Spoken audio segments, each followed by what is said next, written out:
Alright guys, hey, welcome back to another speed duel deck profile. Hey, today we look at Tyranno Infinity with the Professor of Alchemy skill. This is a deck I've been trying to experiment, trying to make work in speed duel for a bit now. I feel like this is probably like the way to go with it. So the whole point of the deck is to summon Tyranno Infinity. So if you guys don't know what this card does, it gains 1,000 attack for every one of your banished dinosaur monsters. So the way that we're achieving that is that we're using Professor of Alchemy, right? Is that you banish a level 4 lower monster from hand, and summon a token with it, right? So I feel like that's the best way to generate the banish, to get banished dinosaurs off of it, to make this big, right? Because if you banish 2 dinosaurs, right, this thing automatically becomes 2,000 attack, and a 2,000 normal summon stat line is pretty big, right? And then you keep doing the math, you get to 3,000 and all that stuff. So yeah, so that's the skill. So let's take a look at the deck. So of course, in this deck we have to play triple Tyranno Infinity. This thing is just like I said, it gains 1,000 for every banished dinosaur. So it can, I think we play around a total, including itself.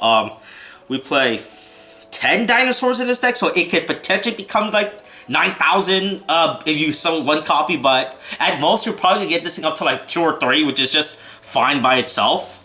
We play triple Babycerasaurus. Is just a normal dinosaur. It's just a normal dinosaur with 1900 stat line. There's a reason why we play Babycerasaurus as well. Next we're playing Babycerasaurus, right? Babycerasaurus is like it's another dinosaur. It's another dinosaur because we played the survivals and this package in this deck. So this just gives you like a way to summon off a Babycerasaurus or a Tyranno Infinity for free from the deck. We play 1 Hyper Hamhead. It's just like another named target to summon off a baby just in case, right? Because there are times where it's very rare that you don't want to summon the Tyranno or the Saber, you just want to hold it, so you just summon out this thing instead. And this thing has like a somewhat of a decent effect where it bounces any monster that it battles that doesn't die. So next we also play 2 Destroyersaurus. This is a dinosaur with 1,800 attack, and whose only has 1 job is that you pitch it to add Jurassic World to hand, and then Jurassic World boosts all of your dinosaur by 300. So that's literally its only purpose at that point. And then afterwards, the second copy of itself becomes just another banished target, another banished fodder free to use with the deck. So that's the dinosaur pack. And then finally, for the last 3 is our limit 3 is 3 Survival's End, right? Because the tokens are in fact normal monster, so you can in fact just use Survival Ends to blow up the token, summon out a Babycerasaurus, and then do Survival's End effect to pop the baby and pop another one of your opponent's cards. So we do use in conjunction with the skill, right? Right, and everything. So that's the entire dinosaur. There's a lot of cards for dinosaurs. Dinosaur has a lot of cards, right? So that's the dinosaur package. And then next for the random bits, we play 1 Rock Spirit.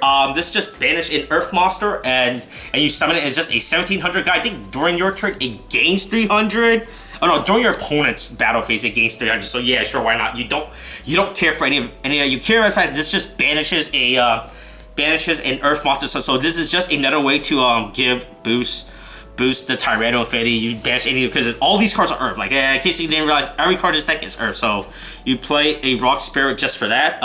You can probably buff this up to more copies if you want to. It's completely up to you. I think 1 is good enough, right? You don't need to play more. We play, for our limit 1, we play 1 Offerings to the Doom because this card is good. Like I said, your limit 1 really doesn't matter. It's whatever card you want. You play this, play MST, Nightmare Rosoma. It doesn't really matter. I just like Offerings to the Doom because it's just a good card. And that's just, we're pretty much so aggro. Like, we want to OTK in this deck. We play triple Anti-Magic Arrows. That you don't know what this card does at the start of the battle phase. You activate this, and then for the rest of the battle phase, neither player can activate spell or trap or effects as well, right? Cannot be activated for the rest of the battle phase, and you just OTK. You're just swinging big, right? So if your opponent size leaves like a monster up, and then you just summon this Tyranno, summon out some Tyrannos, and you just poke. Then you just do big damage, right? About it. So then they can't stop it. So it turns off all their battle traps because of it. Alright, that's the main deck. For the side deck, it's always a bunch of irrelevant Waking the Dragon targets when you don't play Waking the Dragon. So Master of Oz, Jumbo Drill, Cyber End, Ojama King, Tescan Dragoon, Stealth Viacon Union, Megazord. Like I said, none of these cards matter. You only care about the main deck.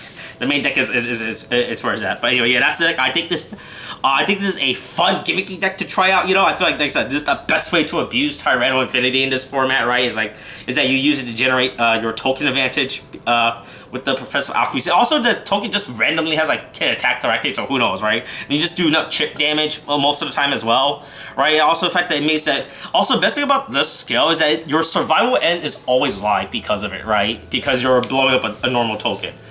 Alright, but yeah, alright, that's the deck profile. Thanks for watching. Like always, there's a deck you guys want to see, comment down below. I'll try to get to it eventually. I got a bunch of these lined up. Alright, thanks for watching. Okay, thanks, bye.